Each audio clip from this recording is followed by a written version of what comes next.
Welcome dear friends to my video lecture on data interpretation, that is unit 7 of paper 1. Of course, it's a very short, very important questions are given according to the syllabus. The camera is not working, very sorry that it happens, but I want to give by all means a tonight itself so that some of you may be watching this. So, what are the contents of this unit, syllabus of this unit? Sources, acquisition and classification of data, quantitative and qualitative data, graphical representation, that is bar chart, histograms, pie chart, table chart and line chart, and mapping of data. Then data interpretation, data governance. So all these things are there. அதாவது தரவு தொகுப்பு மற்றும் வகைப்படுத்தல், அதாவது sources, acquisition, classification of data அப்படின்னுடைய தமிழாக்கம். இதில் சில கேள்விகள் முன்வைப்போம். ஒரு ஆராய்ச்சியாளர் ஒரு குறிப்பிட்ட ஆய்விற்காக தரவுகளை சேகரிக்க விரும்புகிறார். அவர் நேரடியாக கண்காணிப்பதன் மூலம் டைரக்ட் ஆப்சர்வேஷன், அதன் மூலம் தகவல்களை பெறுகிறார். இது எந்த வகையான தரவு என்று கேட்கிறார். நேரடியாக கண்காணிப்பதன் மூலம் தரவுகளை சேகரிக்கின்றார். A researcher wants to collect the data for a specific study. He gathers information by direct observation. What type of data is this? That is, ஸ்ட்ரைட்டாகவே அவர் அப்சர்வ் பண்ணுறதுனால, அவரே முன்னால் நின்று ஒரு விஷயத்தை செய்கிறாருனால இது முதன்மை தரவு அப்படின்னு சொல்லுவாங்க. ப்ரைமரி டேட்டா, ஏன்னா இன்னொருத்தர் வழியாக அவர் செய்யலை, தானே அவர் செய்கிறார் அப்படிங்கிறதுனால அது ப்ரைமரி டேட்டா வகையை சார்ந்தது. அதுதான் சரியான ஆன்சர். ஸோ முதன்மை தரவு அப்படிங்கிறதுடைய விளக்கம் என்னன்னா, முதன்மை தரவு என்பது நேரடியாக கண்காணிப்பு, பரிசோதனை அல்லது நேர்காணல் போன்ற முறைகளின் மூலம் சேகரிக்கப்படும் தரவு, அது முதன்மை தரவு. So primary data is collected directly through observation, experiments or interviews. So that is the idea here. அடுத்து, ஒரு நிறுவனம் தன்னுடைய விற்பனை புள்ளிகளை பற்றிய தரவுகளை பத்திரிகைகள் மற்றும் அரசு அறிக்கையிலிருந்து பெறுகிறது. இந்த தரவுகள் எந்த வகையாக அடையாளம் காணலாம், அதாவது எந்த தரவு அடிப்படை வகையில் அமையும், எந்த வகையான அடையாளம் அப்படின்னு சொல்கிறாங்க. A company collects data about the sales figures from newspapers and government reports. How can this data be classified? That is raw data. ரொம்ப ராவாக இருக்குது. போட்டு தரவு, முதன்மை தரவு, இரண்டாம் நிலை தரவு, தரவு பகுப்பாய்வு 4 கொடுத்துருக்காங்க. அதாவது இன்னொருத்தர்கிட்ட இருந்து, அதாவது பத்திரிகைகள் மற்றும் அரசு அறிக்கைகள், அவங்க ஏதோ ஒரு காரணத்துக்காக அவங்க போட்டிருக்காங்க, அதை தன்னுடைய ஒரு தரவாக எடுக்கிறதுக்கு பேர் செகண்டரி டேட்டா. செகண்டரி டேட்டா, இரண்டாம் நிலை தரவு அப்படின்னா என்னன்னா, இரண்டாம் நிலை தரவு என்பது முன்னதாகவே வேறு ஒரு நோக்கத்துக்காக சேகரிக்கப்பட்ட தரவோடு நாம் எடுத்துக்கொள்வோம். அது செகண்டரி டேட்டான்னு பேர், இரண்டாம் நிலை தரவு. So secondary data is information that has been collected previously for another purpose. அடுத்து, தரவுகளை பொருத்தமான வகையில் குழுவாக அமைத்து பயன்படுத்துவதற்கான முதன்மையான நோக்கம் என்ன? ஏன் தரவுகளை ஒரு மாதிரி குரூப்பாக போடுறோம்? Organising data into meaningful groups, அது முக்கியமான கேள்வி. தகவலை சரியாக புரிந்து கொள்ள உதவும், to help in understanding information correct, அது உண்மையா? தரவுகளை குறைக்க, டு ரெடியூஸ் டேட்டா குவான்டிட்டி, பிழைகளை அதிகரிக்க, டு இன்க்ரீஸ் எரர்ஸ், தரவை அழிக்க, டு டிலீட் டேட்டா, இதெல்லாம் அபத்தமானது. அந்த முறை தான் ரைட். அதாவது எதுக்காக இது டேட்டா ஆர்கனைஸ் பண்ணி குரூப்பாக போடுறோம்னா, to increase the understanding of the data, to help in understanding information correctly. தரவை பொருத்தமான வகையில் அமைத்தல் மூலம் பகுப்பாய்வு செய்வதற்கும் முடிவுகளை எடுப்பதற்கும் அது உதவி செய்த குழுக்கள் உதவி செய்யும். Organising data properly helps in analysis and making informed decisions. கீழ்கண்ட எந்த தரவு தொகுப்பு முறையில் தரவுகள் எண்களாக வழங்கப்படுவதில்லை? எண்கள் அப்படின்னு சொல்கிற எண்கள்னா அப்போ குவாலிட்டேட்டிவ், இந்த தரம் சார்ந்த அந்த அனாலிசிஸ் பகுப்பாய்வில் தான் நிச்சயமாக எண் இருக்காது.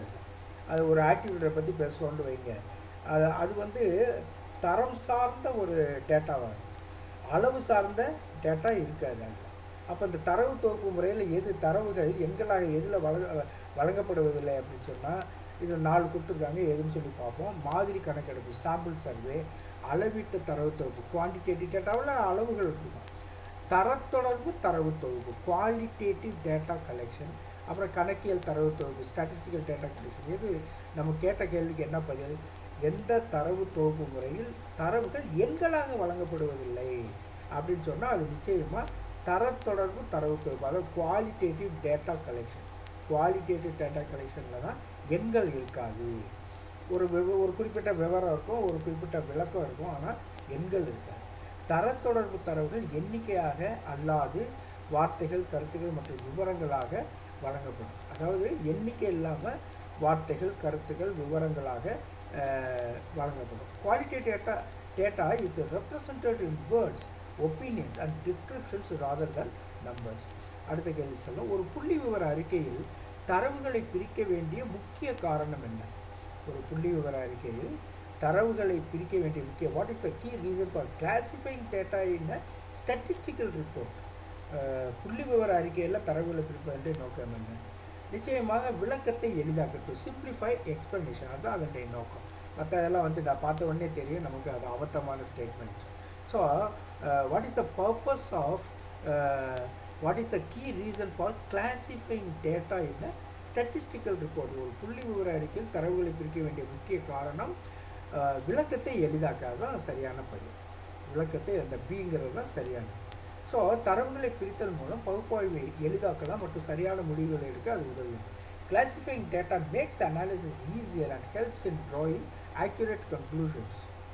தரவியல் பகுப்பாய்வு அடுத்த ஏரியாவுக்கு போகிறோம். இப்போ தரவியல் பகுப்பாய்வு பரிமாண மற்றும் விலை மதிப்பீட்டு தரவு அப்படின்ட்டு இல்லை. இது குவாலிட்டேட்டிவ் டேட்டா, குவான்டிடேட்டிவ் டேட்டா. சில சமயத்தில் டிரான்ஸ்லேஷன் வித்தியாசமாக இருக்குது.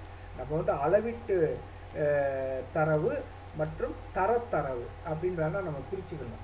இந்த விலை மதிப்பீட்டு அப்படின்னு சும்மா ஒரு டிரான்ஸ்லேஷனில் அப்படி சொல்லியிருக்கிறாங்க. அது குவாலிட்டேட்டிவ் டேட்டாங்கிறத ஞாபகத்தில் வச்சுக்கணும்.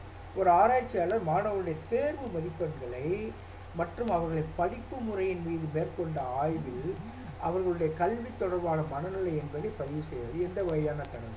முதல்ல அளவு ரீதியாக மதிப்பெண்களை எடுக்கிறாரு. அதே நேரத்தில் அந்த மதிப்பெண்களை வச்சு மேற்கொண்ட ஆய்வில் அவர்களுடைய கல்வி தொடர்பான மனநிலை அப்படிங்கிறத பதிவு செய்கிறார். அப்படின்னா ரெண்டு விஷயம் இங்கே இருக்குது. அது எண்களை மதிப்பெண்களை வச்சு மதிப்பெண்களை எடுக்கிறார் அப்படின்னாலே அது குவான்டிடேட்டிவ் டேட்டா அங்கே வந்துடுது. அந்த குவான்டிடேட்டாவை வச்சு என்ன செய்கிறாரு? ஆய்வு செய்து அவர்களுடைய கல்வி தொடர்பான மனநிலையை அவர் பதிவு செய்ய அதை பற்றி ஒரு ரிப்போர்ட் தயார் பண்ணுறான்னு வைங்க. அப்போ அது குவாலிட்டேட்டாக மாறுது. அப்போ ரெண்டு இருக்கா இல்லையா? ஏன்னா அதுதான் ஐடியா இங்கே. அதாவது ரெண்டுமே இதில் மிக்ஸ்டு டேட்டாவாக இருக்குது. A researcher conducted a study on students' exam score and the study methods, recording their academic mindset. இந்த academic mindsetங்கிறது தரம் சார்ந்த தரவு. அதில் எண்கள் இருக்காது, ஆனால் மதிப்பெண்ணில் எண்கள் இருக்குது. அதனால் ரெண்டுமே கலந்த ஒரு மிக்ஸ்டு டேட்டா கலெக்ஷன் அப்படின்னு நம்ம சொல்லலாம். What type of data is this? அது பரிமாணம் மற்றும் தரம் மற்றும் அளவீட்டு தரவு இரண்டும். இதில் டிரான்ஸ்லேஷன் வித்தியாசமாக இருக்குது. தர மற்றும் அளவீட்டு தரம், both quantitative and qualitative data இதில் இருக்குது. ஸோ கல்வி தொடர்பான மனநிலை என்பது எண்ணிக்கையை அளவிட முடியாது, அதனால அது குவாலிட்டேட்டிவ் டேட்டா ஆகும். ஆனால் மதிப்பெண்கள் எண்களாக இருக்கிறதுனால அது குவான்டிடேட்டாவாக இருக்குது. ரெண்டையும் மிக்ஸ் பண்ணும்போது ரெண்டுமே அங்கே இருக்குது. அப்படிங்கும்போது இரண்டு வகையான அந்த தரவுகள் அங்கே இருக்கின்றன இந்த கேள்வியை பொறுத்தளவு. I hope you understood. Academic mindset is an attribute that cannot be measured numerically. It's a quality that cannot be measured numerically. இது ஆசிரியர்கள் மாணவர்களால் விவரிக்கப்பட்ட உணர்வு அல்லது மனநிலை என்பதால் இது தரவு, தரம் சார்ந்த தரவு, qualitative data. Since it is an expressed feeling or state of mind, it falls under qualitative data. அடுத்து தரவுகளை அளவீட்டு கோட்பாடு, மெஷர்மெண்ட் ஸ்கேல் அப்படிங்கிறது. தரவுகளை அளவீட்டு கோட்பாட்டு அடிப்படையில் வகைப்படுத்தும் போது எந்த அளவீட்டு நிலைக்கு scale of measurement quantity data பொதுவாக சேர்க்கப்படும்.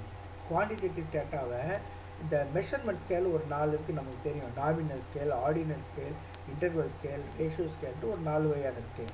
இந்த 4 ஸ்கேலில் இந்த குவான்டிடேட்டிவ் டேட்டாவுக்கு உரிய அந்த ஸ்கேல் என்ன, பொதுவாக அது நம்ம பயன்படுத்தக்கூடிய விஷயம் என்ன அப்படின்னு கேட்குறாங்க. When classifying data based on measurement theory, which measurement scale is commonly used for quantitative data? அளவீட்டு தரவுக்கு நம்ம பயன்படுத்தக்கூடிய இந்த மெஷர்மெண்ட் ஸ்கேல் என்ன அப்படின்னா அது விகித அளவீட்டு முறை அப்படின்னு சொல்கிறது ரொம்ப முக்கியமான ஒரு பாயிண்ட். விகித அளவீடு ரேஷியோ ஸ்கேல் அப்படின்றது, அதாவது இந்த குவான்டிடேட்டிவ் டேட்டாங்கிறது பொதுவாக இடைவெளி இன்டர்வல் அல்லது விகித அளவீட்டுக்குள் வரலாம் அப்படிங்கிறது உள்ள பாயிண்ட். ஸோ இதில் வந்து விகித அளவீடு அது கொடுத்துருக்கு இங்கே 4வது டி ஆப்ஷன், அதுதான் ரைட்.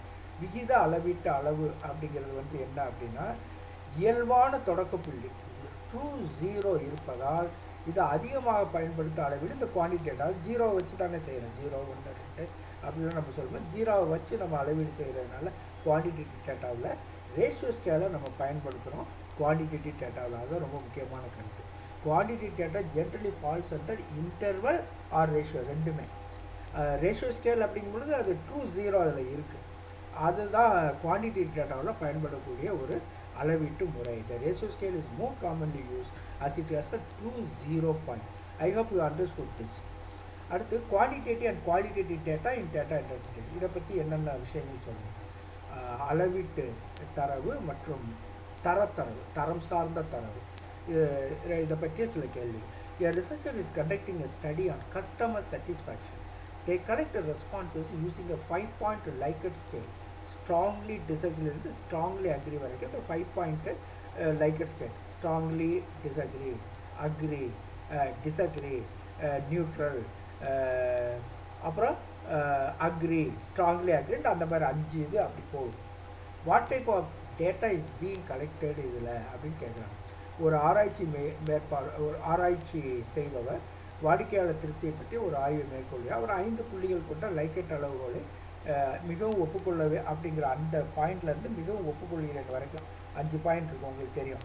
மிகவும் ஒப்புக்கொள்கிறது, நியூட்ரலாக இருக்கிறது, மாடரேட்டாக இருக்கிறது, அப்புறம் ஒப்புக்கொள்ளவில்லை, மிகவும் ஒப்புக்கொள்ளவில்லை அப்படின்ற கடைசி மட்டும் அப்படி போகிறது. 5 பாயிண்ட்டாக அது வரும். இதில் வந்து எந்த வகையான தரவுகள் சேர்க்கப்படுகின்றன அப்படின்னு கேட்குறாங்க. நாமினல் டேட்டாவா, ஆர்டினல் டேட்டாவா, இன்டர்வல் டேட்டாவா, ரேஷியோ டேட்டா. ஆர்டினல் டேட்டா வரிசை தரவுங்கிறது, அதாவது வேறு ஒன்றும் சொல்ல, strongly agree, neutral, disagree, strongly disagree அப்படின்னு வருதுன்னா இது வந்து ஆர்டினல் ஸ்கேல் வரிசை தரவு அப்படின்னு சொல்லி இது சொல்கிறது. So ordinal data has a meaningful order but does not have equal intervals between values இங்கே கிடையாது. சும்மா சொல்கிறோம், ஒரு வரிசை தரவாக சொல்கிறோமே ஒழிய it doesn't have equal intervals between values. Likert scale responses represent ranked categories making them ordinal data. அதனால் இந்த லைக்கெட் ஸ்கேலே வந்து ஆர்டினல் டேட்டாவில் வரக்கூடியங்கிற விஷயம் தெரியும். ஏன்னா அது வந்து சும்மா ஒரு 5 ஸ்டேட்மெண்ட் கொடுக்குறோம் ஸ்ட்ராங், அது வந்து கரெக்டாக அது ஈக்குவல் இன்டர்வல்ஸ்லாம் அதில் இருக்கான்னு நம்ம சொல்ல முடியும். Strongly disagree, neutral, agree, strongly agree அப்படின்னு நம்ம சொல்லும் பொழுது இது ஒரு வரிசை தரவாக தான் இது இருக்குது, ஆர்டினல் டேட்டாவாக தான் இது இருக்குது என்பதை நான் புரிந்து கொண்டோம். லைக்கெட் ஸ்கேலை வந்து ஆர்டினல் ஸ்கேலை தான் பெரிதுபடுத்துகிறது. அடுத்து, which of the following statements about qualitative data is false. இதில் 4 ஸ்டேட்மெண்ட் கொடுத்துருக்காங்க. குவாலிட்டேட்டாவை பற்றி ஒரு ஃபால்ஸ் ஸ்டேட்மெண்ட் உள்ள அது என்னன்னு சொல்லி சொல்லணும். Which of the following statement இப்போ குவாலிட்டேட்டிவ் டேட்டா நமக்கு தெரியும். குவாலிட்டேட்டிவ்னா அளவு சார்ந்தது, குவாலிட்டேட்டிவ்னா எண்ணங்கள், ஒப்பீனியன்ஸ், விவரங்கள், அது சார்ந்த குவாலிட்டேட்டிவ். இப்போ இந்த 4 ஸ்டேட்மெண்ட் என்னன்னு பார்த்து நம்ம சொல்லணும். எது இல்லைன்னு சொல்லணும். குவாலிட்டேட்டிவ் டேட்டா இருக்காது ஒரு ஸ்டேட்மெண்ட்டில், அது என்னது? It describes characteristic that cannot be measured numerically. இது குவாலிட்டேட்டிவ் டேட்டா. எண் மூலம் அளவிட முடியாத பண்புகளை விவரி பண்ணலாம் குவாலிட்டேட்டிவ் டேட்டா. தரம் சார்ந்த அளவீடு பகுப்பாய்வு. சரி, it can include categories like gender, colour or opinion. இது பாலினம், நிறம் அல்லது கருத்துக்கள் கொண்ட பிரிவுகளுக்கு இதுவும் நியூமரிக்கல் நம்பர்லாம் அதில் இல்லை, ஒரு மாதிரி தரம் சார்ந்த விஷயமாக தான் இருக்குது. அது இதுவும் ஓகே, பி இஸ் ஓகே. சியை பாருங்கள், it is always represented in numerical form. இது எப்போது எண் வடிவில் காணப்படும்னா அது தப்பு. குவாலிட்டேட்டிவ் டேட்டாவில் எண்கள் வராது. அடுத்தது right, it is useful in understanding behaviours and perception. நடத்தைகள் மற்றும் பார்வைகள் புரிந்து தட்ஸ் ஃபைன். எது இருக்காது, it is always represented in numerical ஃபார்மேட்டுங்கிறது நிச்சயமாக இதில் இருக்காது. எதில் இருக்காது? குவாலிட்டேட்டிவ் டேட்டாவில் இருக்காது. அது தவறான அறிக்கை. இப்படி தான் கேள்விகள் வரும். Qualitative data is descriptive and not inherently numerical. It focuses on characteristics, attributes, qualities with a subjective analysis.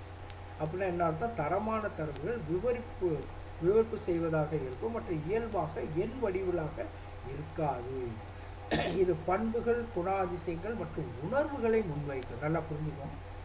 இதை தெரிஞ்சாலே எத்தனை கேள்வி வந்தாலும் நம்மளால் எழுத முடியும். அடிப்படையில் குவான்டிடேட்டிவ் டேட்டானா அளவு சார்ந்தது எண்கள், குவாலிட்டேட்டிவ் டேட்டானா பண்புகள், குணாதிசயங்கள், உணர்வுகளை சார்ந்தது என்று நாம் தெரிந்து கொள்ள வேண்டும். அடுத்து, a school principal wants to analyze a student performance using exam scores, attendance percentage and student feedback. Which combination of data types is being used? ஒரு ஸ்கூல் பிரின்சிபல் வந்து என்ன செய்கிறாரு?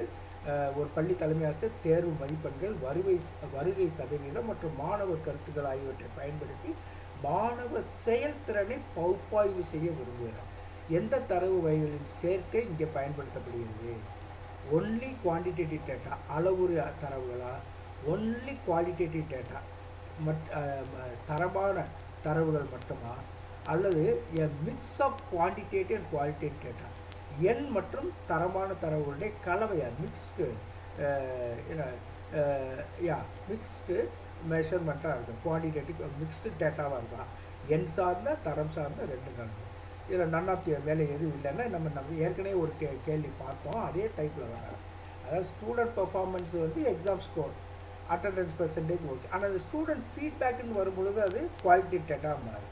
ஃபீட்பேக்குங்கிறது எண்ணங்கள், பண்புகள், இதன் அடிப்படையில் செய்யக்கூடிய ஒரு பின்னூட்டத்தை அது வந்து எதில் இருக்கும்? Quality data. இந்த அட்டண்டன்ஸ் பெர்சன்டேஜ், எக்ஸாம் ஸ்கோர்லாம் குவான்டிடேட்டிவ் டேட்டா, எண் சார்ந்த டேட்டாவில் இருக்கும். அப்போ ரெண்டு இருக்குது. A mix of quantitative and qualitative data என்று நீங்கள் புரிந்து கொள்ள வேண்டும். So exam scores and attendance percentages are numerical, எண் சார்ந்தது quantitative. while student feedback represents descriptive opinions, qualitative. தேர்வு மதிப்பெண்கள் மற்றும் வருகை சதவீதம் எண்ணிக்கையான அளவுரு தரவுகள் இருக்கும். ஆனால் மாணவர் கருத்து விவரிப்பாக இருக்கும், தரமான கருத்து அப்படின்னு நான் சொல்கிறேன், குவாலிட்டேட்டிவ் டேட்டான்னு சொல்கிறேன். அப்போ ரெண்டு கணக்கு.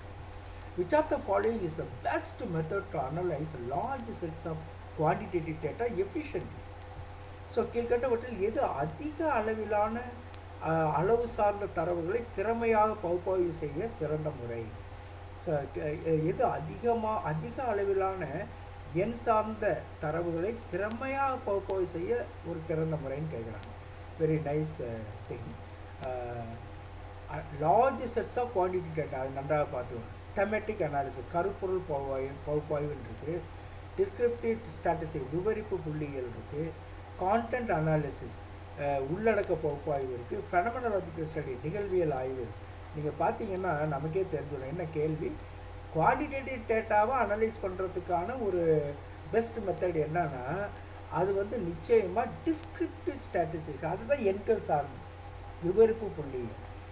அதாவது எண்களை வச்சு நம்ம ஒரு குறிப்பிட்ட ஒரு முடிவை எட்டுவது. நார்மல் டிஸ்ட்ரிபியூஷன், அவ்வளோ பல விஷயங்களை சொல்கிறோம் ஸ்டாட்டிஸ்டிக்ஸில், ரிசர்ச்சில் பயன்படுத்துகிறோம். அந்த டிஸ்கிரிப்டிவ் ஸ்டாட்டிஸ்டிக்ஸ் விவரிப்பு புள்ளிகளில் உள்ளடக்கியது இந்த எண்ணியல் சார்ந்த அந்த டேட்டா, குவான்டிடேட்டிவ் டேட்டா. மற்றதெல்லாம் வந்து குவாலிட்டேட்டிவ். தெமெட்டிக் அனாலிசிஸ்னால் ஒரு கருப்பொருளை வந்து பகுப்பாய்வு செய்வதுன்னா அதில் எண்ணங்கள், உணர்வுகள், அந்த மாதிரி விஷயங்கள்லாம். அதே மாதிரி கான்டென்ட் அனாலிசிஸ் நீங்கள் பார்த்தீங்கன்னா உள்ளடக்க பகுப்பாய்வு. அதான் மற்றவங்கள்ட்ட இன்டர்வியூலாம் பண்ணுறோம், அந்த கான்டென்ட்டை வந்து அனலைஸ் பண்ணுறோம், அதெல்லாம் வந்து குவாலிட்டேட்டிவ் டேட்டாவில் சேர்ந்துடும். ஃபெனமெனாலஜிக்கல் ஸ்டடியும் நிகழ்வியல் ஆய்வு. இப்போ ஃபெனமெனாலஜிக்கல் ஸ்டடி ரிசர்ச்சில் கூட நம்ம பார்த்துருக்கோம். நிகழ்வியல் ஆய்வு என்ன அப்படின்னு சொன்னால், இப்போ வந்து இந்த கொரோனாவில் பாதிக்கப்பட்ட மக்களை போய் ஒரு குறிப்பிட்ட ஒரு ஊரில் போய் பார்க்குறோன்னு வச்சுக்கோங்க. கொரோனா சமயத்தில் அவங்களுக்கு என்ன உணர்வு இருந்துச்சு, எப்படி அவங்க தப்பிச்சாங்க, அப்படி வாழ்க்கையை திரும்ப கிடைச்சப்போ அவங்க என்ன உணர்ந்தாங்க, இதெல்லாம் ஃபெனமெனாலஜிக்கல் ஸ்டடி. இது வந்து எண் சார்ந்ததாக இருக்குது, அவருடைய ஒப்பீனியன்ஸ் என்ன. இது தரம் சார்ந்த ஒரு அளவீடாக, தரம் சார்ந்த தரவு ஃபெனமெனாலஜிக்கல் ஸ்டடியில். அப்போ ஏன்னா அது இன்டர்வியூ வழியாக அவங்கள்ட்ட இருந்து கேட்டு அதை வந்து ஆராய்ச்சி பண்ணுறது அப்படிங்கிறது இவருடைய சப்ஜெக்டிவ் நேச்சரில் இருக்கும். ரிசர்ச்சருடைய ஒரு சப்ஜெக்ட், அவருடைய சொந்த விதங்கள்லாம், அவர் எப்படி அந்த கான்டென்ட்டை வந்து அனலைஸ் பண்ணுறாரு அப்படிங்கிறதெல்லாம் அவருடைய சொந்த திறமையை வச்சு. அப்படி இருக்கிறது பேர் ஃபெனமெனாலஜிக்கல் ஸ்டடி. அதனால் 3 விஷயம் வந்து குவாலிட்டேட்டிவ் பகுப்பாய்வில் வரும். அதாவது தரம் சார்ந்த பகுப்பாய்வில் வரும். எது? தெமெட்டிக் அனாலிசிஸ், கான்டென்ட் அனாலிசிஸ், ஃபெனமாலஜிக்கல் ஸ்டடி மூணு. டிஸ்கிரிப்டிவ் ஸ்டாட்டிஸ்டிக்ஸு குவான்டிடேட்டிவ் டேட்டாவோடு சேர்ந்து லார்ஜ் செட்ஸ் ஆஃப் குவான்டிடேட்டிவ் டேட்டாவை வந்து அனலைஸ் பண்ணுறதுக்கான ஒரு பெஸ்ட் மெத்தட் வந்து அது என்னது? இப்போ எல்லா ரிசர்ச்சும் நம்ம இந்த சர்வே ரிசர்ச்செல்லாம் நான் அதை தான் பண்ணிட்டுருவோம். அது வந்து டிஸ்கிரிப்டிவ் ஸ்டாட்டிஸ்டிக்ஸ். அப்கோர்ஸ் நன்றாக புரிந்து கொள்வோம். Descriptive statistics summarize large sets of numerical data using measures like mean, median, mode and standard deviation. இதெல்லாம் பயன்படுத்தி large sets of numerical dataவை அனலைஸ் பண்ணுறோம் டிஸ்கிரிப்டிவ் ஸ்டாட்டிஸ்டிக்ஸ். அதான் மற்றதெல்லாம் வந்து நீங்கள் அதில் கொடுத்துருக்க அந்த மேலே நாளில் மற்ற மூணுமே வந்து குவாலிட்டேட்டிவ் டேட்டாவை சேர்ந்தது. ஸோ விவரிப்பு புள்ளியியல் என்பது எண்ணிக்கை கணிப்புகள், அதாவது சராசரி, நடுநிலை மதிப்பு, முறைமையான மதிப்பு, mean, median, mode and standard deviation, நிலையான மாறுபாடு ஸ்டாண்டர்ட் டிவியேஷன். இதை பயன்படுத்தி பெரிய அளவிலான தரவுகளை குறுகிய முறையில் அல்லது சுருக்கமான முறையில் விளக்க உதவுவதுதான் இந்த விவரிப்பு புள்ளியியல், டிஸ்கிரிப்டிவ் ஸ்டாட்டிஸ்டிக்ஸ். ஓகே, இது சம்மந்தமாக நிறைய கேள்வி. இது வந்து நான் சொல்கிறது ஒரு கேள்வி, ஆனால் இதை வச்சுக்கிட்டே 4 கேள்வி கேட்கலாம். They may ask about thematic analysis, content analysis, phenomenology study. அதெல்லாம் குவாலிட்டேட்டிவ் டேட்டா நம்ம தெரிஞ்சுக்கணும். இதை வச்சுக்கிட்டே 4 கேள்வி நம்ம கேட்க முடியும். பட் ஒரு கேள்வியை நன்றாக புரிந்து கொண்டால் எந்த கேள்வி வந்தாலும் நம்ம எழுதலாம். அடுத்து, which scenario requires qualitative data rather than quantitative data for better insights? எந்த சூழ்நிலையில் அளவீட்டு தரவுகளுக்கு பதிலாக தரமான தரவுகள் பயன்படுத்தப்பட வேண்டும்? எந்த சூழ்நிலையில் அளவீட்டு தரவுகளுக்கு பதிலாக தரமான தரவுகள்? Finding the average income of employees in a company. நிச்சயமாக ஆவரேஜ்னு சொன்னாலே அது எண்கள் சார்ந்தது. அது நிச்சயமாக வந்து இது வந்து குவாலிட்டேட்டிவ். நமக்கு கேட்டிருக்கிறது குவாலிட்டேட்டிவ் டேட்டாவுக்கு எப்படிப்பட்ட சூழல், இந்த சூழல் வந்து குவான்டிடேட்டிவ் டேட்டா. அதனால் அதை விட்டுறோம். Identifying customer opinions about a newly launched product. புதிய தயாரிப்பை பற்றிய வாடிக்கையாளர் கருத்துக்கள், இந்த மாதிரி கருத்துக்களை அறிகிறது வந்து குவாலிட்டேட்டிவ் டேட்டா. அதைத்தான் கேட்குறாங்க.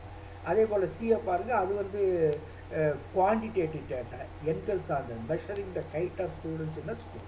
ஒரு பள்ளியில் மாணவருடைய உயரத்தை அளவிடுதல்ங்கிறது வந்து குவான்டிடேட்டிவ் டேட்டா, அளவீட்டு சார்ந்த தரம்.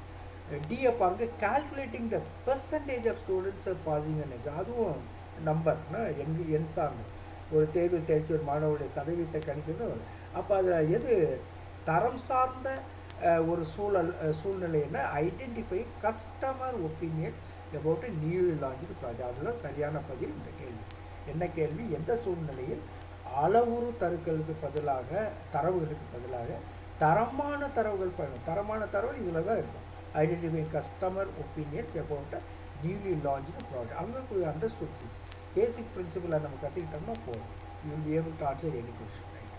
So identify customer opinions about a newly launched product சரியான பதில். ஏன்னா customer opinions are subjective and require descriptive analysis making qualitative data more suitable. வாடிக்கையாளர் கருத்துக்கள் உணர்வியல் அடிப்படையில் ஆனது. எனவே தரமான தரவுகள் இதற்கு பொருத்தமானதாக இருக்கும். நாம் அடுத்த ஏரியாவுக்கு போனோம். சிலபஸில் இருக்கக்கூடியது தான் graphical representation and data making. இதை பற்றி தியரிட்டிக்கல் கேள்வியாகவும் அவங்க கேட்குறாங்க.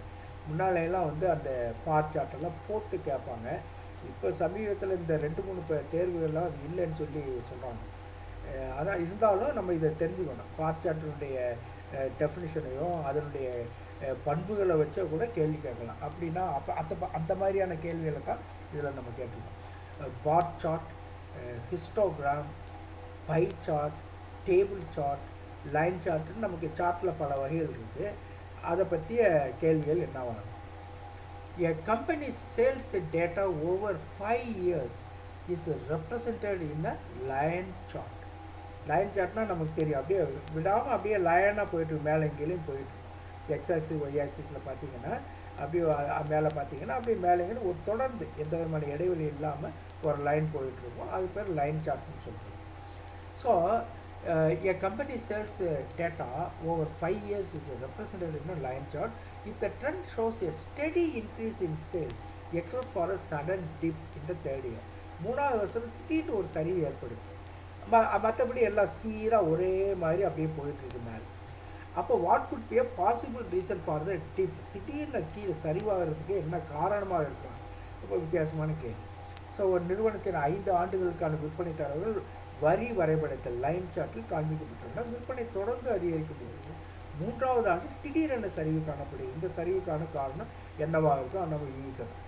புதிய போட்டியாளருடைய தோற்றம் அது இருக்கலாம், அது உண்மையாக இருக்கலாம். எமர்ஜென்ஸ் ஆஃப் நியூ காம்படிட்டர், ஒரு கடை வச்சுருக்கோம், அது பக்கத்தில் இன்னொரு கடையை ஏற்றாக்க ஒரு கடை வந்தால் அது காம்படிட்டர், நம்மளுடைய வியாபாரம் கொஞ்சம் கம்மியாகும், அது மாதிரி சொல்கிறோம். புதிய போட்டியாளருடைய தோற்றம். பொருளாதார மந்தநிலை, பொதுவாக ஊர் முழுக்க வந்து எக்கனாமிக் ரெக்சஷன் அப்படின்னா என்ன, பொருளாதார மந்தநிலை. உற்பத்தி கோளாறு, ப்ரொடக்ஷன் டிஃபெக்டிவ், ப்ரொடக்ஷன் வந்து அந்த அளவுக்கு அதிகமாக இல்லை அந்த ஆண்டு, அதனால வந்து சரிவு ஏற்படுது.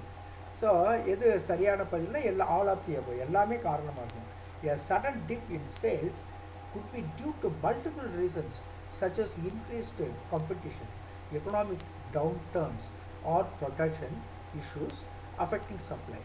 விற்பனையுடைய திடீர் சரிவுக்கு புதிய போட்டியாளருடைய தோற்றம், பொருளாதார மந்தநிலை மற்றும் உற்பத்தி கோளாறு போன்ற காரணங்கள் இருக்கலாம். சரி, அடுத்த கேள்வி.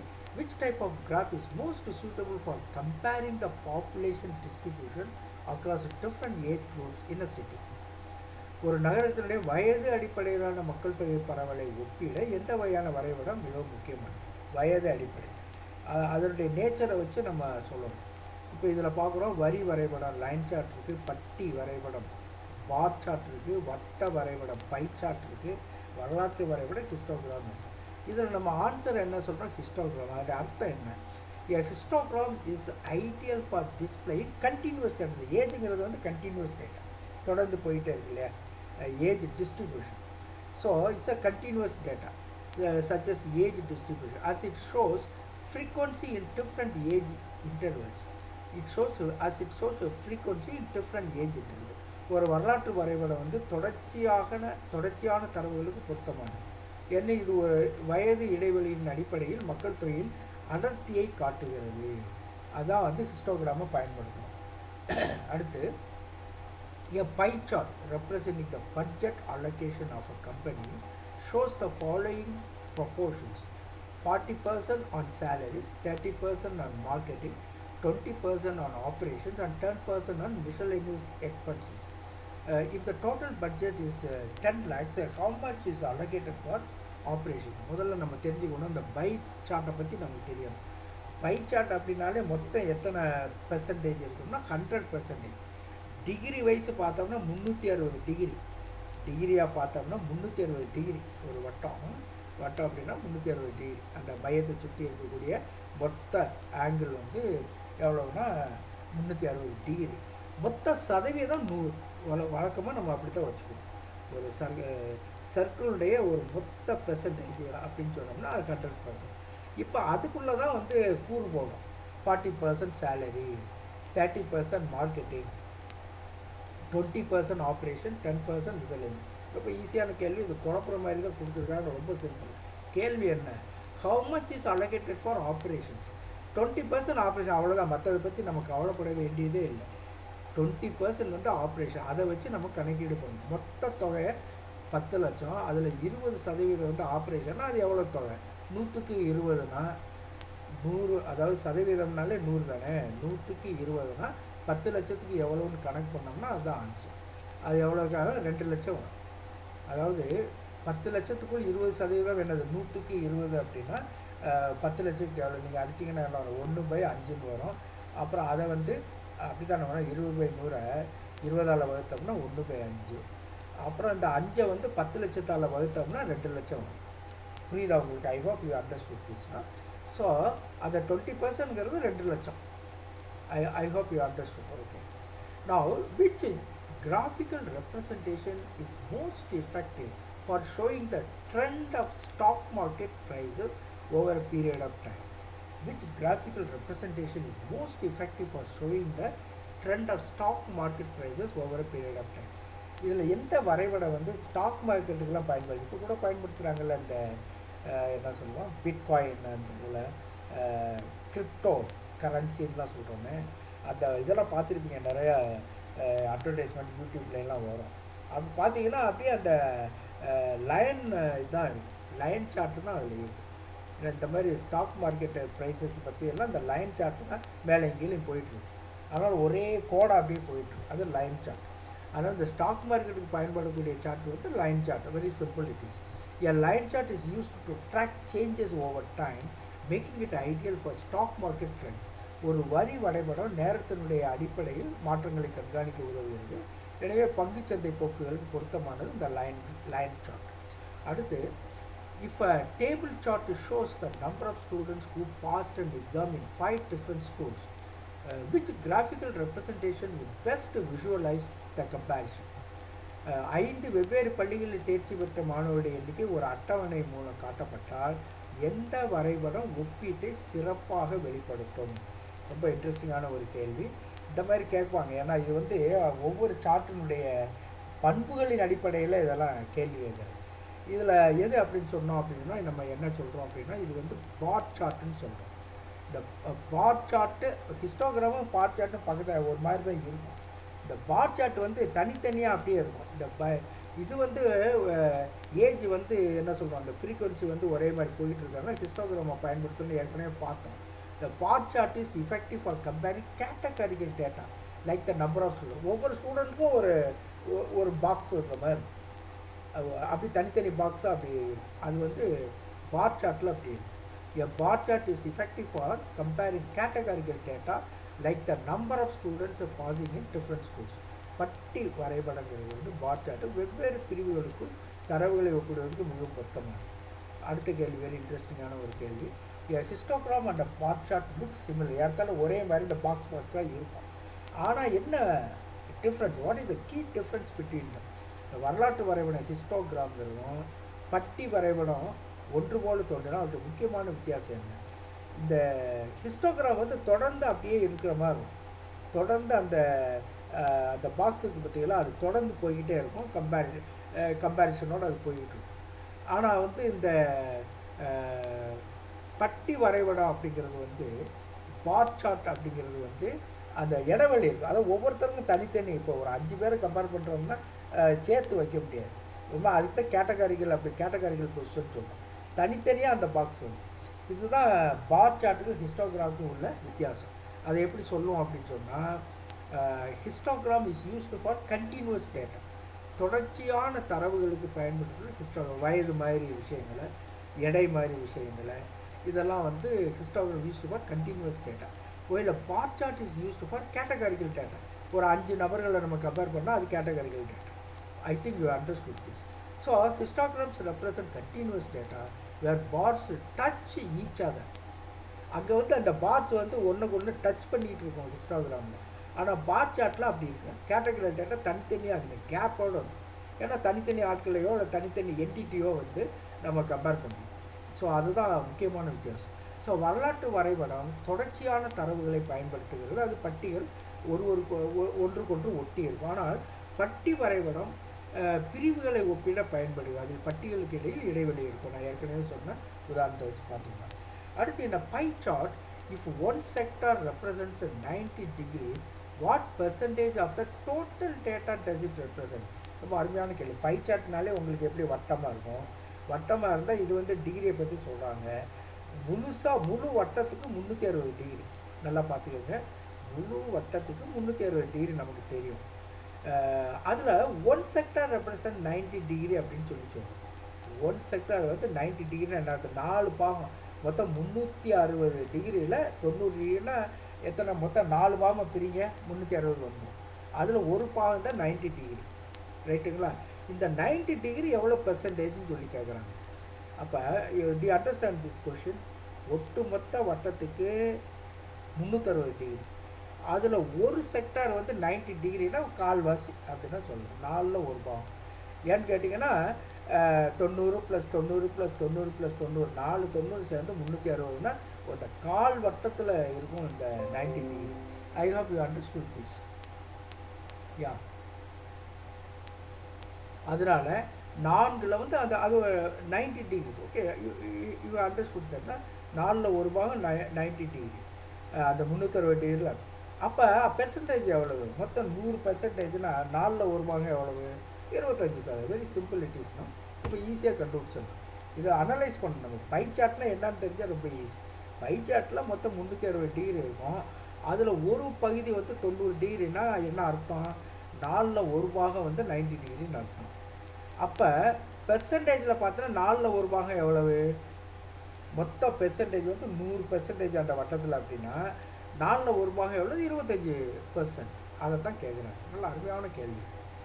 A full circle is 360 degrees. So 90 by 360 into 100 வந்து 25. Very simple. இது 360க்கு 90 டிகிரி அப்படின்னா 100க்கு எவ்வளவு? 25%. ஐ ஹோப் யூ அண்டர்ஸ்டுட் திஸ். ஒரு முழு வட்டம் 360 டிகிரி. எனவே 30 by 360 into 100 25%. அப்படி ஆர்கியூ பண்ணலாம். Okay. Which chart would be most useful for showing a company's revenue share from different product categories? Which chart would be most useful for showing a company's revenue share from different product categories? ஒரு நிறுவனத்துடைய பல்வேறு தயாரிப்புகளிலிருந்து கிடைக்கும் வருவாய் சிறப்பாக காட்ட எந்த வரைவிட பொருத்தமானது? அதாவது ஒரு நிறுவனம் தான், ஆனால் பல்வேறு தயாரிப்புகள் கிடைக்க வருவாய்னா பை சார்ட்டில் தான் போடலாம். அதனால் பகுதி அதை பிரிக்கலாம். 360 டிகிரி இருக்கும். அதை வந்து நம்ம பிரிக்க முடியும். அப்படி கொஞ்சம் எவ்வளோ பெர்சன்டேஜ் எவ்வளோ பெர்சன்டேஜ்னு சொல்லி அதை பிரித்து நம்ம காமிக்க முடியும் தயாரிப்புகளை. அப்போ அது பை சார்ட்டில் தான் அது நடக்கும். ரொம்ப super. I think you can imagine that, right? A pie chart visually represents the proportion and is ideal for showing revenue distribution among categories. அதே போல் ஃபேமிலி பட்ஜெட், சாப்பாட்டுக்கு இவ்வளவு, துணிமணிக்கு இவ்வளவு, என்டர்டைன்மெண்ட்டுக்கு இவ்வளோ, இதெல்லாம் வந்து பை சார்ட்டில் ரொம்ப ஈஸியாக நம்ம அதை காமிக்க முடியும். அதுக்கு பயன்படக்கூடிய சார்ட்டு பை சார்ட்டு தான் ரொம்ப நல்லாயிருக்கும் அந்த மாதிரி.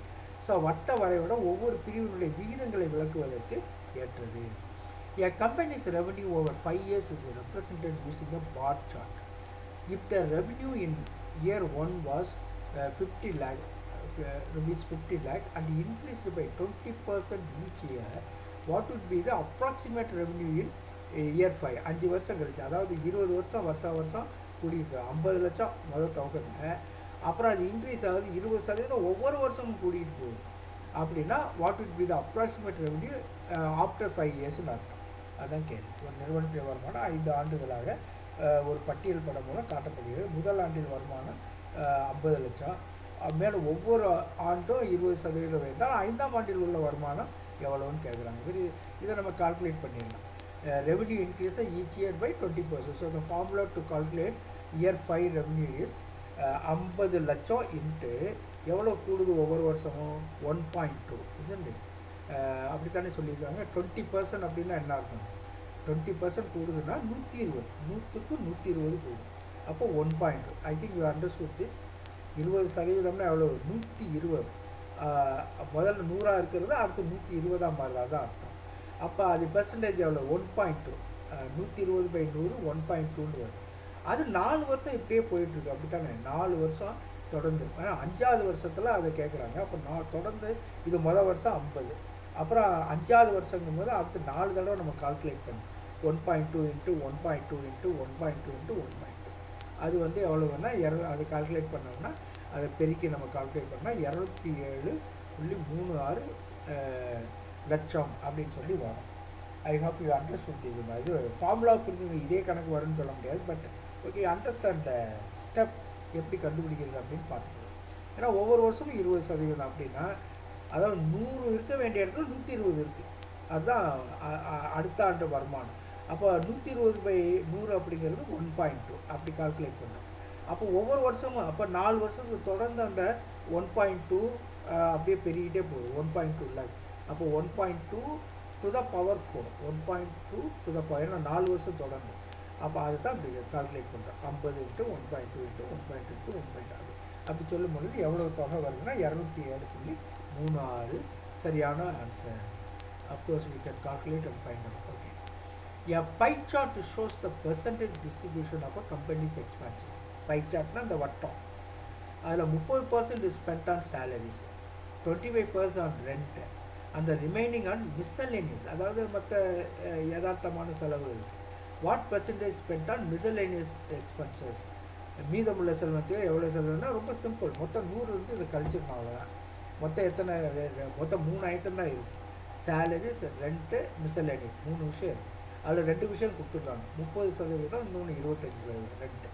அதை ரெண்டையும் கூட்டினீங்கன்னா 55% வரும். அப்போ நிச்சயமாக மிஸ்செலேனியஸ் எக்ஸ்பென்ஸுக்கு எவ்வளோ இருக்கணும், 100லேருந்து கழிச்சிடும். மொத்தம் 100%. அதில் 55% இதுக்கு போயிடுது. இதுக்கு சேலரிக்கு ரெண்டு. அந்த மிஸ்செலேனியஸ் எக்ஸ்பென்ஸுக்கு எவ்வளோ மீதி இருக்கும், 100 மைனஸ் 55 எவ்வளோ, 45% இருக்கும். ரொம்ப ஈஸியான கணக்கு, மனக்கணக்காகவே நாம் போட்டுவிட முடியும். Total percentage 100. ஆனால் அப்போ சேலரிஸ் ரெண்டு சேர்ந்து 55%. அப்போ மிஸ்செலேனியஸ் 100லேருந்து கழிச்சு மொத்த சதவீதம் 100. ஒரு பை டயக்ராம் அப்படின்னு சொன்னாலே அது 100%. அதில் சில ரெண்டு பகுதிகள் 55. அப்போ இந்த மூணாவது பகுதி மிஸ்செலேனியஸ் எவ்வளவு, 100லேருந்து 55 கழிச்சிட வேண்டியது. Very simple it is, I think. A table shows the monthly sales data for 5 different products. If the average monthly sales of a product is 1200 units, what will be the total sales for that year in a year? ரொம்ப அருமையான கேள்வி. ஒரு அட்டவணை 5 வித்தியாசமான பொருட்களுடைய மாத விற்பனை தகவலை காட்டுது. ஒரு பொருளுடைய சராசரி மாத விற்பனை 1200 யூனிட்டுகளாக இருந்தால் ஒரு ஆண்டிற்கான மொத்த விற்பனை, அதாவது 5 வித்தியாசமான பொருட்கள் இருக்குது, அது ஓகே, அதனுடைய சராசரி 1100 யூனிட். அப்புறம் ஒரு வருஷத்துக்கு எவ்வளவு, ஒரு மாதத்துக்கு 1200 யூனிட்டாக சராசரி மாத விற்பனை. அப்போ ஒரு வருஷத்துக்கு 12ஆல் பெருக்கணுமா இல்லையா, அப்படி தானே? ஒரு மாதத்துக்கு 1200 யூனிட்னா 12 மாதத்துக்கு எவ்வளவு, அது பெருக்கினீங்கன்னா நமக்கு வரும். ஒரு ஓரத்தில் பெருக்கி காமிச்சிங்கன்னா 14,400 யூனிட். அப்படி தானே? 12,000 × 12 மாதம். அப்போ டோட்டல் இயர்லி இயர்ஸுங்கிறது ஆவரேஜ் மந்த்லி சேல்ஸ். ஓகே, அது எவ்வளவு, 1200 × 12, 14,400. ரொம்ப ஈஸி. இதெல்லாம் சின்ன வயசில் செஞ்ச கணக்குகள், 5ஆம் கிளாஸ் 6ஆம் கிளாஸ் செஞ்ச கணக்குகள். ஸோ மொத்த ஆண்டு விற்பனை சீக்கிரம் மாத சராசரி விற்பனை × 12. அது ஏற்கனவே கொடுத்துருக்காங்க மாத சராசரி. அப்போ 12 மாதத்துக்கு எவ்வளோவா இருக்கும், 14,400 பெருக்கணும்னா அவ்வளோவா. சரி, அடுத்து a line chart represents the population growth of a city over 10 years. ஒரு லைன் சார்ட் ஒரு நகரத்தினுடைய மக்கள் தேவை 10 ஆண்டுகளாக காட்டுகிறது. If the growth rate remains constant at 5% per year, ஒவ்வொரு ஆண்டும் அந்த வளர்ச்சி வீதம் 5% அப்படியே நீடிச்சுக்கிட்டே போகுது. அதான் அது மாறல, அதாவது ஒவ்வொரு ஆண்டுமே 5% அப்படியே போயிட்டு. ஆரம்ப மக்கள் தொகை 1,00,000 இருந்தால் 10 ஆண்டுகளுக்கு பிறகு மக்கள் தொகை எவ்வளவு இருக்கும்? நான் முதல்ல ஏற்கனவே போட்ட ஒரு கணக்கு மாதிரி வரக்கூடியதான். இது எப்படின்னா, பாப்புலேஷன் ஆஃப்டர் 10 இயர்ஸ் முதல்ல என்ன ஆகுது, பீஸ் ஈக்குவல் டு 1,00,000 முதல்ல இருக்குது, 1+. அப்புறம் ஒவ்வொரு ஆண்டு என்ன ஆகுது,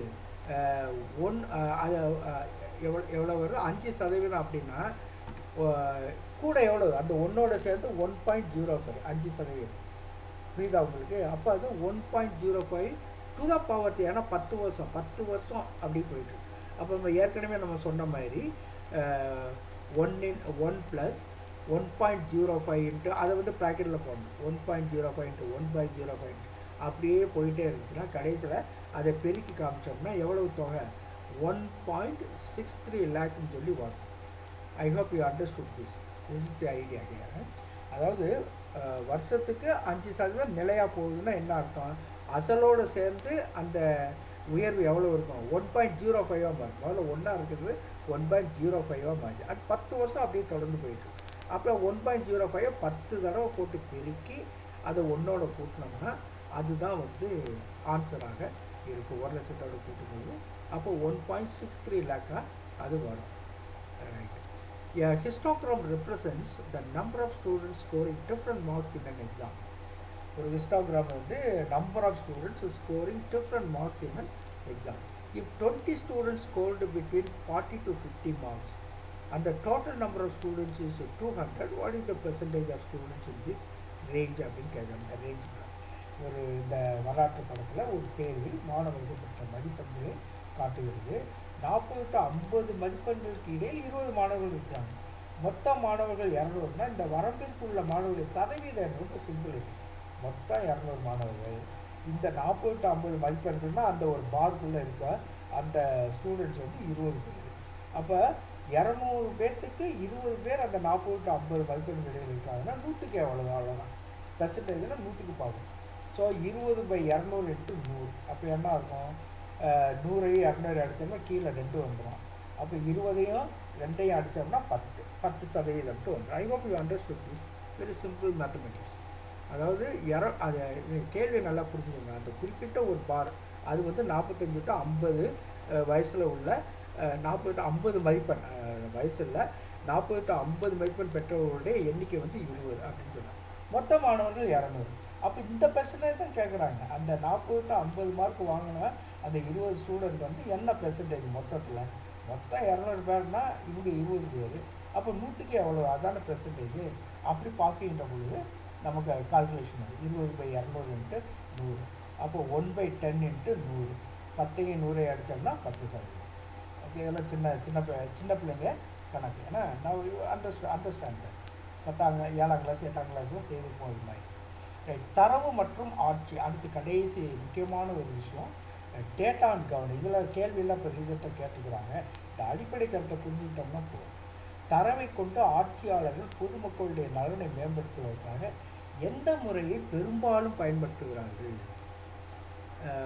How do policy makers commonly use data to enhance public welfare?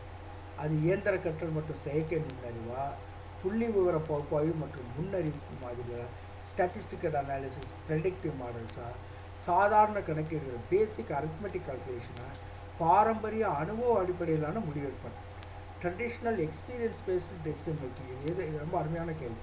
How to policy makers commonly use data to enhance public வெல்ஃபேர்னா வழக்கமாக நம்ம செய்கிறது எப்படின்னா இதுதான். அதாவது வந்து modern governance relies on statistical analysis and predictive models to assess public needs and plan effectively. நவீன ஆட்சி முறையில் தரவின் புள்ளி விவர பகுப்பாய்வு மற்றும் முன்னறிவிப்பு மாதிரிகள் பொதுமக்களுடைய தேவைகளை கணிக்க மற்றும் திட்டமிட பயன்படுத்தும். அதுக்கு பேர் என்னது? Statistical analysis and predictive model. அதை தான் இப்போ வந்து எல்லா கவர்மெண்ட்டும் பயன்படுத்துகிறாங்க. இனிமேல் ஒரு வேளை ஆர்டிஃபிஷியல் இன்டெலிஜென்ஸில் இன்னும் கொஞ்ச நாள் கழித்து பயன்படுத்தலாம். இப்போக்குள்ளே பயன்படுத்திக்கிட்டு இருக்கிற நவீன காலத்தில் இதுதான். அடுத்த தரவை பயன்படுத்தி அப்கோர்ஸ் கேள்வின்னா பதில் என்ன? கேள்வி வந்து how to policy makers commonly use data to enhance public welfare அப்படின்னா அது நிச்சயமாக புள்ளி விவர பகுப்பாய்வு மற்றும் முன்னறிவிப்பு, அதாவது statistical analysis and predictive models. அடுத்து தரவை பயன்படுத்தி ஊழலை கட்டுப்படுத்தி எந்த வகையான ஆட்சி முறைமைகள் அதிக பயனளிக்கின்றன? Which governance mechanisms are most effective in controlling corruption using data? இப்போ இன்றைக்கெல்லாம் பார்க்குறோம்னா எல்லாமே ஆன்லைன். ஏன் ஆன்லைன் சொல்ல? ஈவன் பத்திரப்பதிவு கூட ஆன்லைனில் பண்ணுன்னு சொல்கிறாங்க. அதுக்கு ரீசன் என்ன? கரப்ஷன் குறையும். ஏன்னா நேரில் பார்க்கும்போது தான் காசு கேட்குறாங்க, காசு மட்டும் கையெழுத்து போடுறாங்க. எல்லாமே ஆன்லைனில் செஞ்சோம்னா அது ரொம்ப குறையும். கரப்ஷன் வந்து ரொம்ப கம்மி. அதுலேயும் கில்லாடியாக இருக்காங்க நம்ம ஆளுங்க. அது வந்து ஆன்லைனில் நம்ம அனுப்பிச்சுட்டு அப்புறமா இவங்க ஒரு நம்பர் கொடுப்பாங்க. ஏன்னா ஸ்கூல்ஸ்லாம் எல்லா ஸ்கூல்ஸு காலேஜெல்லாம் இப்படி தான் நடந்துக்கிட்டு இருக்கு, வேறு வழியே இல்லை. சிலர் ரொம்ப ஓப்பனாகவே கேட்டுறாங்க. டாப் லெவலில் உள்ள ஆஃபீஸர்ஸ் நீங்கள் வந்து ஒரு கையெழுத்து ஏதாவது ஒரு அப்ரூவல் ஏதாவது வாங்கணும்னா ரொம்ப ஓப்பனாக கேட்குறாங்க. நம்மளாம் நினச்சே பார்க்க முடியும். அதே நேரத்தில் இன்னொரு பக்கம் நம்ம இன்டெகிரிட்டி அது இதெல்லாம் சொல்கிறோம், அதே கரப்ஷனை பற்றி தான் பேசுகிறோம். ஓப்பன் டேட்டா பிளாட்ஃபார்ம்ஸ்லாம் சொன்னாலும் அவங்களே ஓப்பன் டேட்டா பிளாட்ஃபார்ம் வச்சுருக்குறாங்க. நீ இந்த நம்பருக்கு யாராவது ஒரு அவங்க மனைவி பேரில் பிள்ளை பேர் ஏதோ ஒரு நம்பரை கொடுத்து அந்த நம்பருக்கு அனுப்பிடுங்க. அதுவும் ஆன்லைன் தான் பண்ணுறோம். அப்புறம் எப்படி கரப்ஷன் ஒழியும்? ஆனால் ஓரளவுக்கு வந்து கவர்மெண்ட் என்ன நினைக்குதுன்னா இந்த திறந்த தரவுத்தளங்கள் வழியாக நிச்சயமாக வந்து அதாவது இந்த ஊழலை கட்டுப்படுத்துவதற்கான ஒரு ஆட்சி முறைமை ஏற்படும் சொல்லி நம்புகிறோம். திறந்த தரவுத்தளங்கள், ஓப்பன் டேட்டா பிளாட்ஃபார்ம், கையால் பதிவு செய்முறைகள் தான் பிரச்சனைக்குரியது. மேனுவல் ரெக்கார்டு கீப்பிங் மெத்தட்ஸ், தனியார் தரவுத்தளம், ப்ரைவேட் டேட்டா ரெபாசிட்டரிகள் நம்ம திறந்ததா இல்லை எடுத்துருவாங்க அவங்க. வாடிக்கையாளர் கருத்துக்களை மட்டும் ஆராய்வு, relying only and customer feedback அது இல்லை. ஊழலை குறைப்பதற்கு முக்கியமான ஒரு வழி ஓப்பன் டேட்டா பிளாட்ஃபார்ம், திறந்த தரவுத்தளங்கள். இதெல்லாம் சரியாக புரிந்து கொள்வோம். அடுத்து கீழ்கண்டவற்றில் எது தரவின் முக்கிய பயன்பாடாக கருதப்படாதுன்னு கேட்குறாங்க. அதாவது தரவில் எல்லாமே முக்கிய பயன்பாடு 4 ஸ்டேட்மெண்ட்டில் 3, ஏதோ ஒன்று வந்து பிரைமரி யூஸ் கிடையாது. தரவின் முக்கிய பயன்பாடாக கருதப்படாது என்ன? ஆட்சி தீர்மானங்களை ஆதரித்தல், சப்போர்ட்டிங் கவர்னன்ஸ் டெசிஷன்ஸ், பொது நலத்திட்டங்களை மேம்படுத்துதல், இம்ப்ரூவிங் பப்ளிக் வெல்ஃபேர் ப்ரோக்ராம்ஸ், தவறான தகவலை பரப்புதல். நிச்சயமாக அதுக்கு அது கவர்மெண்ட் செய்யக்கூடாத வேலை, அது செய்யாது. அதுதான் வந்து இங்கே சேராது. பொருளாதார வளர்ச்சிக்கான முன்னேறிப்பு செய்யுது, அதெல்லாம் ஃபோர்காஸ்டிங் எக்கனாமிக் குரோத்தெல்லாம் செய்யும். தர வேண்டிய முக்கிய பயன்பாடாக அதெல்லாம். எது முக்கிய பயன்பாடாக இருக்காதுன்னா தவறான தகவல் வந்து ஒரு கவர்மெண்ட்டு பரப்பணும். ஸ்ப்ரெட்டிங் மிஸ்இன்ஃபர்மேஷன், டேட்டாவை வச்சு ஸ்ப்ரெட்டிங் மிஸ்இன்ஃபர்மேஷன் கொடுக்கவே முடியாது ஒரு கவர்மெண்ட். ஸோ தரவு பொதுநலத்திட்டங்கள் மற்றும் பொருளாதார வளர்ச்சிக்கான தீர்மானங்களை மேம்படுத்த பயன்படும். ஆனால் தவறான தகவல்களை பரப்பு செயல் ஆட்சிக்கு தீங்காக முடியும். அது வழக்கமாக செய்ய மாட்டாங்க, செஞ்சாங்கன்னா அது தீங்காக முடியும். So data is used to improve public welfare programmes and economic forecast, but spreading misinformation is detrimental to governance.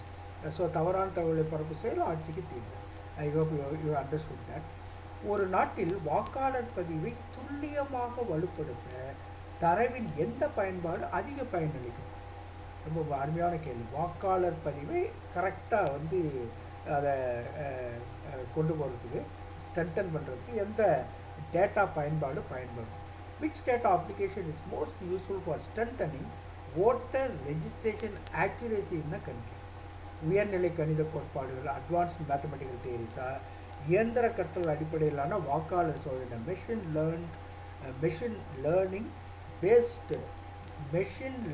Based voter வெரிஃபிகேஷனா, இயந்திர கற்றல் அடிப்படையிலான வாக்காளர் சோதனை, காகித ஆதாரமுள்ள வழக்கமான சரிவர், ட்ரெடிஷ்னல் பேப்பர் பேஸ்டு வெரிஃபிகேஷன், அதாவது சும்மா ரெக்கார்ட்லாம் எழுதி வைக்கிறோம்ல அது, சமூக ஊடக தகவல்களை நம்புவது, relying on social media data. இதில் நம்ம பார்த்தோம், ஒரு நாட்டில் வாக்காளர் பதிவை துல்லியமாக வலுப்படுத்த தரவுடைய எந்த பயன்பாடு அதிக பயனளிக்கும்னா அது நிச்சயமாக இயந்திர கற்றல் மற்றும் தரவு பகுப்பாய்வு முறைகள். அதாவது machine learning and data analytics help enhance the accuracy of voter registration. அதாவது இயந்திர கற்றல் மற்றும் தரவு பகுப்பாய்வு முறைகள் வாக்காளர் பதிவை துல்லியமாக வலுப்படுத்த உதவுகின்றன. அடுத்து இதான் கடைசி கேள்வி என்று நினைக்கிறேன். அரசாங்கத்தின் நலத்திட்டங்களுடைய விளைவுகளை மதிப்பீடு செய்ய தரவின் முக்கியமான சிறப்பு எது? What is the key feature of data that helps evaluate the impact of government welfare programs? தரவின் துல்லியம், accuracy of data, தரவின் நிறைவுத்தன்மை, completeness of data, தரவின் தனிப்பட்ட தன்மை, personalization of data, தரவின் புகழ்நிலை, popularity of data. இது ரொம்ப சரியான பதில் தான். தரவினுடைய துல்லியம் அதுதான் ரொம்ப முக்கியம். அரசாங்கத்தின் நலத்திட்ட விளைவுகளை மதிப்பீடு செய்ய தரவின் முக்கியமான செலவு.